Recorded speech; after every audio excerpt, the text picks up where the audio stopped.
Capsule vidéo qui traite les composantes in situ, mais cette fois-ci, on veut créer des vides. On veut créer des ouvertures dans un élément qui est déjà fait. Donc, ça va être attribuable, évidemment, à un in situ.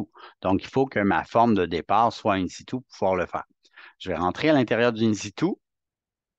Je vais aller sélectionner Créer forme vide. Et là, on va voir qu'on a toutes les options disponibles qu'on a déjà vues pour faire nos in situ. Donc, je peux créer un vide par extrusion, par accordement, par évolution et autres. Donc, si je viens faire ma forme vide par extrusion, je viens définir mon plan de travail en fonction du mur ou de l'élément, la surface sur laquelle je veux travailler. Je viens définir mes formes. On va faire un polygone, 5 côtés, tiens, avec un rayon. Je viens définir mon polygone ici, un cercle. Donc, peu importe les formes, je viens accepter mes formes vides. Je termine ma forme et on voit que ça vient de créer des trous à l'intérieur de mes composantes in situ. Donc, je peux faire ce qu'on appelle des vides. Donc, ça vient sculpter, si on veut, à l'intérieur de ma forme in situ. Donc, comme j'ai mentionné, ces éléments-là sont éditables en tout temps. Donc, je peux aller resélectionner puis mettre mes éléments plus profonds, moins profonds avec mon extrusion. Donc, ça, c'était avec les formes extrusion. Si on y allait par raccordement, ben par raccordement, on le sait, il faut avoir une forme de départ, une forme d'arrivée. Par révolution, ça nous prend un profil. Donc, prenons n'importe quel exemple. Je vais aller définir mon plan de travail toujours. S'il n'est pas déjà défini, je vais aller le sélectionner. Je vais aller faire une forme que je veux faire pivoter sur elle-même à l'intérieur de mon... C'est moi qui détermine ce que je veux avoir.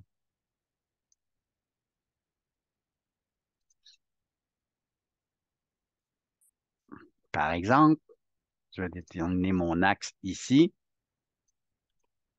et je vais faire crochet pour accepter la forme. Je termine la forme et on voit les perforations qui ont été faites à l'intérieur de mon mur. Donc, c'est par révolution. Si on essayait de faire ça dans nos in situ à l'aide des commandes usuelles, ça serait difficile à faire. Donc, on peut définir des ouvertures en tout temps, peu importe la forme, on peut éditer nos éléments. Faisons un autre exemple. Je vais aller modifier mon in situ en courbe ici. Je vais faire une forme vide. Cette fois-ci, je vais utiliser un vide par chemin. On se rappelle que par chemin, on doit déterminer la trajectoire, on doit modifier le profil, donc on doit déterminer le profil. Donc, par exemple, je veux faire une encavure dans ce mur-là euh, et je veux le positionner à une certaine hauteur. Donc, je peux aller déterminer la hauteur de mon cercle, la dimension de mon cercle et accepter le tout. Et je viens de faire une rainure à l'intérieur de mon mur courbe tout au long de sa trajectoire, tout au long de la courbe. Donc, je peux m- ajouter du détail à mes éléments in situ qui seraient difficiles à modéliser, puis on peut le faire en cours de route à l'aide des options forme vide. Donc, toutes les options sont réalisables par chemin, par raccordement et autres. Donc, amusez-vous. Vous pouvez faire des formes très complexes à l'aide de ces outils.